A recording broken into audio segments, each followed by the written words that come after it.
अस्सलाम वालेकुम स्टूडेंट्स, उम्मीद है आप सब खैरियत से होंगे।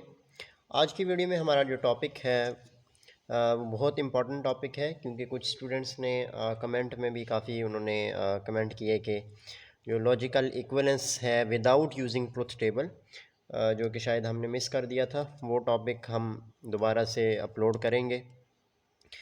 और ये एक या दो वीडियोस के अंदर मैं इंशाल्लाह इस टॉपिक को कवर करूँगा, और ये बहुत इंपॉर्टेंट टॉपिक भी है। ये लॉन्ग क्वेश्चन में भी आ सकता है और शॉर्ट क्वेश्चंस के लिए भी पेपर में क्वेश्चंस जो हैं वो पूछे जा सकते हैं, जो कि डिस्क्रीट मैथमेटिक्स का एक बहुत इंपॉर्टेंट टॉपिक है, जो कि हमने ट्रुथ टेबल को लेके जो लॉजिकल इक्विवेलेंसेस थे वो प्रूव किए हैं। अब विदाउट ट्रुथ टेबल जो है वो हम प्रूव करने जा रहे हैं। सबसे पहले मैं कुछ आइडेंटिटीज़ हैं वो लिखूँगा, और उन्हीं के नाम भी साथ साथ लिखता जाऊँगा। आपने वो चीज़ें जो हैं वो तैयार करनी है, और फिर उसके बाद हम क्वेश्चंस पे आएंगे इंशाल्लाह। सबसे पहली जो चीज़ है वो है, अगर आपके पास एक स्टेटमेंट है पी और एंड दूसरी स्टेटमेंट हम ले लेते हैं ट्रू। अगर आपने पी एंड ट्रू लिया है तो इसका जो रिज़ल्ट आएगा वो आपका आएगा स्टेटमेंट पी, ठीक है। और यही अगर मैं P और F ले लूँ, एंड के साथ अगर ट्रू लेंगे तो P आएगा, और के साथ अगर ट्रू लेंगे फॉल्स लेंगे तो ये आपका क्या आ जाएगा, P आ जाएगा, ठीक है। इसमें ये चीज़ें आपको याद करनी पड़ेंगी, और इन्हीं दोनों स्टेटमेंट्स को हम क्या कहते हैं, आइडेंटिटी लॉ।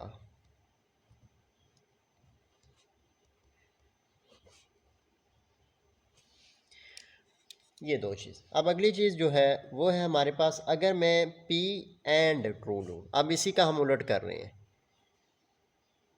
तो फिर आपका क्या आएगा, फिर आपका आएगा ट्रू।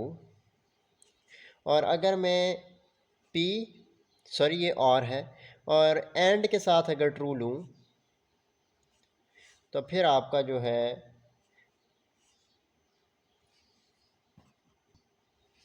एंड के साथ हम ट्रू ले चुके हैं, आप इसको अब फॉल्स कर लें। P एंड ट्रू जो है वो तो P आ जाएगा।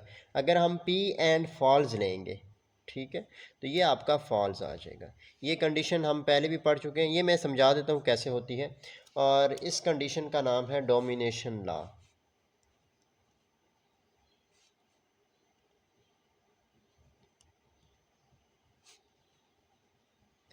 ये स्टेटमेंट कैसे होगी, देखें हमने क्या पढ़ा था, एंड अगर आपकी कोई स्टेटमेंट एंड है तो उसके लिए लाजमी क्या है कि दोनों ट्रू होनी चाहिए। एक तो ट्रू है, अगर ये ट्रू होगी तो ट्रू आएगा, अगर ये फॉल्स है तो फिर फॉल्स आएगा। इसी तरह ये और है, अगर ये ट्रू है तो ट्रू आएगी, अगर ये फॉल्स है तो फॉल्स आएगी। इसी तरह यहाँ पर अगर देखें तो ये है P और ट्रू, ठीक है। और के लिए क्या होता है कि कोई एक ट्रू हो जाए, ठीक है, तो इसमें से कोई एक ट्रू है तो ट्रू आ जाएगा। एंड के लिए क्या होता है कि दोनों जो है वो ट्रू होनी चाहिए, अब एक फॉल्स हो गया तो फॉल्स आएगा, ठीक है। ये दो चीज़ें होगी। अब थर्ड जो है, ये पहली कंडीशन, ये दूसरी कंडीशन। अब हम तीसरी कंडीशन के ऊपर आ रहे हैं, और ये है, अगर आपका P एंड P आ जाए, P और P आ जाए, तो ये आपका जो है ये भी P होगा। अगर आपका P एंड P आ जाए तो ये भी P होगा। इसका हम नाम देंगे idempotent.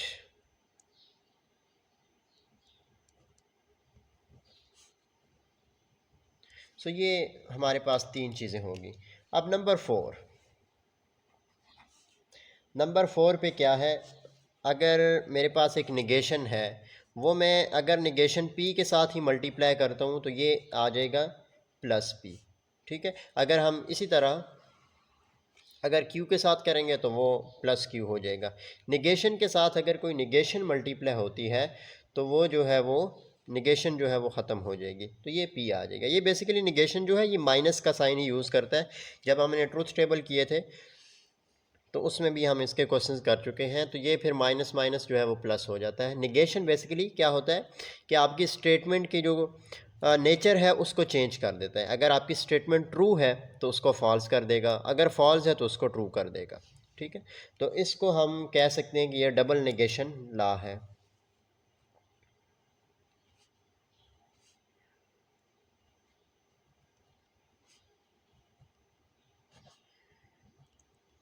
Double negation law.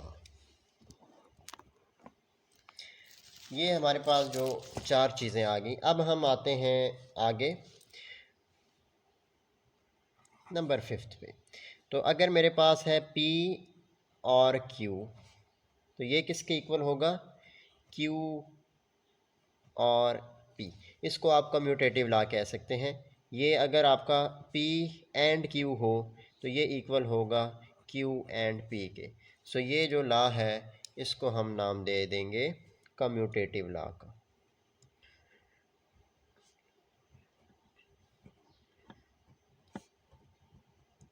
Commutative law यही होता है कि अगर हम इन दोनों की जगह चेंज कर दें तो वो फिर भी उसके इक्वल ही आती हैं, तो ये होगी कम्यूटेटिव लॉ। अब आते हैं एसोसिएटिव लॉ पे। So number 6 associative law. Associative law हमें क्या कहता है? मैं अगर रफ पे लिखूं तो एसोसिएटिव लॉ ये होता है ए प्लस बी प्लस सी जो है ये इक्वल होता है ए प्लस बी प्लस सी के। क्या है कि आप पहले इन दोनों को सॉल्व करके इसके रिज़ल्ट को इसमें ऐड करें, या फिर पहले इन दोनों को सॉल्व करके इसके रिज़ल्ट को इसमें ऐड करें तो इक्वल होंगे। सेम यही वाली कंडीशन हम यहाँ पर भी जो हमारी एसोसिएटिव लॉ है उसमें भी लगाएंगे। तो अगर मैं यहाँ पर लूँ P एंड Q और P और Q और R is equals to P। अब देखो ये सारी जो है ऑर्डर सेम रहेगा। मैंने ऑर्डर क्या रखना है? सेम रखना है। अब मैं पहले इन दोनों को सॉल्व करके इसका रिज़ल्ट इसके साथ सॉल्व करूं, या फिर इन दोनों को सॉल्व करके इसका रिज़ल्ट इसमें सॉल्व करूं, तो दोनों जो है वो इक्वल आनी चाहिए। इसी तरह ये और के लिए होगी, एंड के लिए भी आपने यही करना है। P एंड Q, ठीक है, and R is equals to P and Q and R। So इसका हम नाम दे देंगे, ये हमारे पास है एसोसिएटिव लॉ।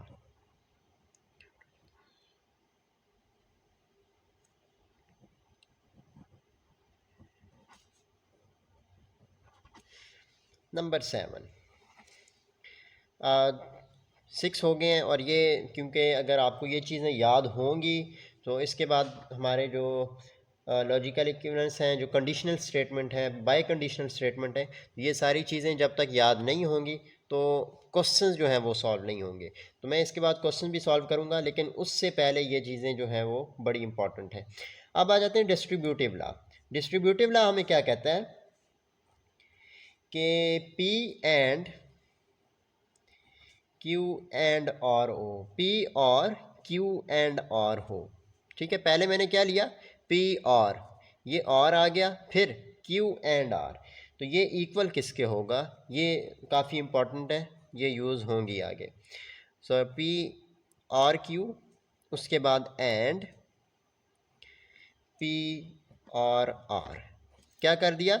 P को एक दफ़ा Q के साथ, फिर P को एक दफ़ा R के साथ, ठीक है, और ये साइन ये वाला आएगा, और मिड में कौन सा साइन है? ये वाला, ठीक है। ये एक ये आ गई। इसी तरह हम इसी की एक और पार्ट बना सकते हैं, जो कि ये वाला साइन जो है वो चेंज कर देते हैं, यहाँ पर और ले आते हैं और यहाँ पर एंड ले आते हैं। सो सेम कंडीशन यहाँ पर भी आएगी।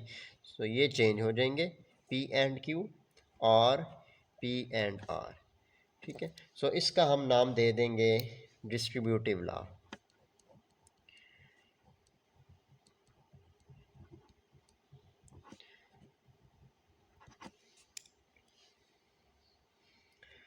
नंबर 8, अब आ जाए डी मॉर्गन्स लॉ पे। तो डी मॉर्गन्स लॉ हमें क्या कहता है कि negation P and Q is equal to negation P और निगेशन Q। सिंपली ये जो है इसका मतलब ये है कि अगर निगेशन जो है वो किसी भी अंदर P एंड Q वाली स्टेटमेंट के साथ मल्टीप्लाई हो रहा है तो P के साथ भी निगेशन आएगा, क्यू के साथ भी निगेशन आएगा, और ये वाला जो साइन है वो चेंज हो जाएगा। अगर एंड है तो और हो जाएगा, और है तो एंड हो जाएगा। सो और वाली भी लिख लेते हैं, पी और Q is equivalent to negation P.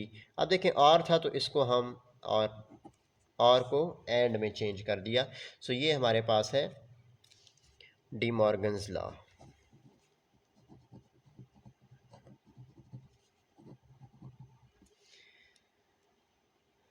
अब आ जाते हैं एक दो चीज़ें और, जो है निगेशन लॉ, फिर उसके बाद हम क्वेश्चन की तरफ आते हैं, बल्कि इसके बाद फिर कंडीशनल स्टेटमेंट है, फिर वो करने के बाद क्वेश्चन सॉल्व करेंगे, ताकि ये चीज़ें सारी जो हैं वो क्लियर हो जाए। लास्ट 9 जो कि है P and minus P, negation P is equivalent to true, ठीक है, और P and negation P is equivalent to false. इसको हम क्या कह देंगे, निगेशन लॉ। ये भी हमारी जो है काफ़ी यूज़ होगी। सो इन चीज़ों को आपने याद रखना है। अगर तो ये चीज़ें याद होंगी तो आप लोग जो क्वेश्चंस हैं वो आपके लिए आसान होंगे। अब आ जाते हैं कि अगर हमारे पास कोई कंडीशनल स्टेटमेंट आ जाए। कंडीशनल स्टेटमेंट क्या होती थी कि जिसमें इम्प्लाइज आ जाए, एप्लीकेशन का साइन आ जाए, तो फिर क्या हम उस क्वेश्चन को कैसे सॉल्व करेंगे।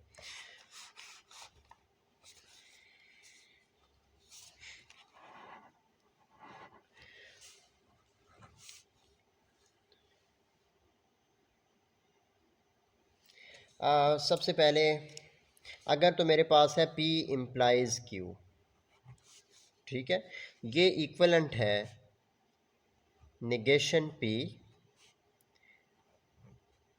और Q के। दूसरी स्टेटमेंट्स ये बुक में लिखी हुई भी हैं, आप वहाँ से देख भी सकते हैं। उसके बाद है P इम्प्लाइज अगर Q है,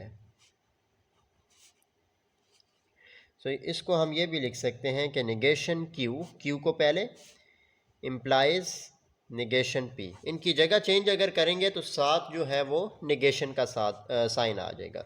नंबर थ्री हमें कह रही है कि P एंड Q हो, सॉरी P और Q हो, पहले और वाली करते हैं फिर एंड वाली करेंगे, और ये इक्वलेंट है निगेशन P इम्प्लाइज Q के। नंबर 4 अब आ जाते हैं, पहले और थी अब हम एंड वाली करते हैं। सो एंड वाली में फ़र्क क्या होगा कि निगेशन आपका कॉमन है, P इम्प्लाइज निगेशन Q, ठीक है। नंबर 5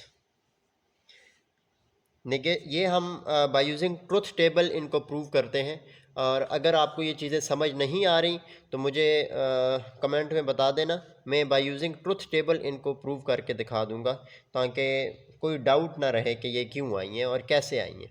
ये सारी जो चीज़ें हैं ये बाय यूजिंग ट्रुथ टेबल ही हम इनको सॉल्व करते हैं, और फिर हमारे पास ये कुछ आइडेंटिटीज़ बन जाती हैं जो कि आगे हम अपने क्वेश्चन में डायरेक्ट यूज़ कर सकते हैं। क्योंकि जब मेरे पास अगर कोई क्वेश्चन आ जाए, कोई बड़ा क्वेश्चन है, उसमें मैं हर जगह अलग अलग P एंड Q करके फिर इसको प्रूव करके इक्वल, तो वो नहीं कर सकता। सो ये चीज़ें जो हैं हमने पहले ऑलरेडी प्रूव की हुई हैं, जो कि logically equivalent by using truth table जो है वो पूरा टॉपिक हम पढ़ चुके हैं। सो ये सारी चीज़ें वहाँ से आई हैं, ठीक है। तो उन्हीं को यूज़ करके ये आइडेंटिटीज़ जो हैं वो बनी हैं, ठीक है। और compound statement P Q R जो 3 स्टेटमेंट्स हैं उनको यूज़ करके जो 3 वाली टर्म्स हैं वो बनती हैं। तो ये सारी चीज़ें जो हैं वो यहाँ से ही आई हैं। अगर तो फिर भी कोई इशू हुआ तो आप मुझे कमेंट में बता दें, तो मैं इंशाल्लाह इस पर भी काम करूँगा, और ये आपको प्रूव करके भी दूंगा कि ये जो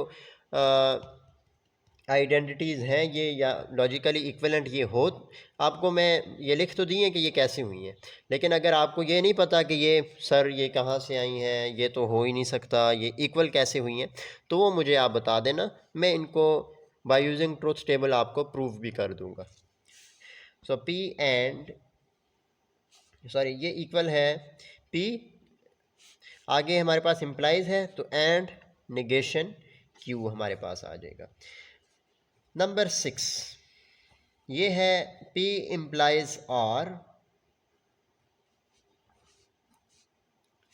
and Q implies R। ये Q को आप इस तरह से लिखें, Q implies R,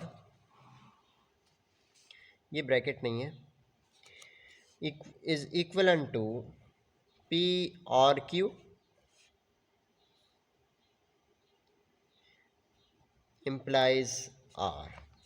ठीक है, देखें ये दोनों सेम थी, R ये आ गया। तो अब हम अपने क्वेश्चंस की तरफ आते हैं। क्वेश्चन नंबर 1 मैंने लिखा है जो कि है negation into P implies Q is equivalent to P and negation Q।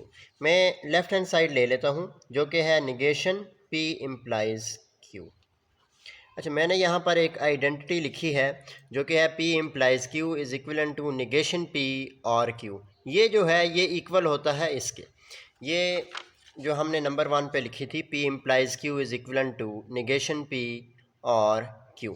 So यही वाली हम इसकी जगह लिखने वाले हैं। सो ये आपका आ जाएगा, ये इज़ इक्वलन टू है निगेशन P implies Q की जगह मैं क्या लिखने वाला हूँ, ये वाली टर्म। तो ये आपके पास आ जाएगी निगेशन P और साइन जो है ये चेंज हो जाएगा और में, और साथ में जो है वो Q आ जाएगा। अब आप इस निगेशन को जब अंदर मल्टीप्लाई कराएंगे तो निगेशन जब मल्टीप्लाई होता है तो क्या होगा, ये निगेशन इसके साथ भी आएगा। सो निगेशन इनटू निगेशन P, ये वाला साइन हो जाता है चेंज और निगेशन इसके साथ भी आ जाएगा।